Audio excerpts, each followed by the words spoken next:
سلام آقا، خوش اومدید. ویدیو امروز من براتون توضیح میدم که چجوری اسکرینی که اینجا میبینید را رایگان بگیریم.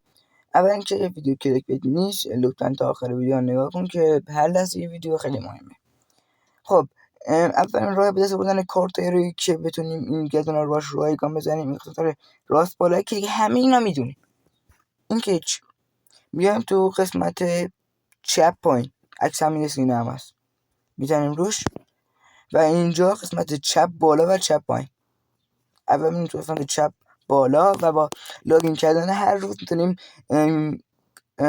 کارت های همین گردون رو بگیریم.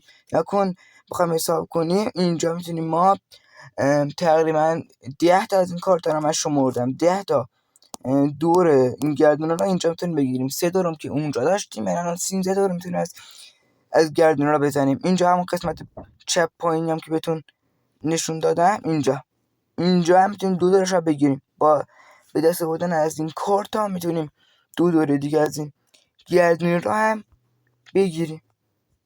و اینکه بذارید هر چند تا کارت که تونستید جمع کنید. من نمیگم حالا بتونید مثلا 15 تا هم، حالا اگه نتونستید جمع کنید تو نیست، یه 11 12 تا از کارتاش هم تونستید جمع کنید که بتونید 11 12 دور گردون رو بزنید. اونم خوبه، همونم جمع کنید.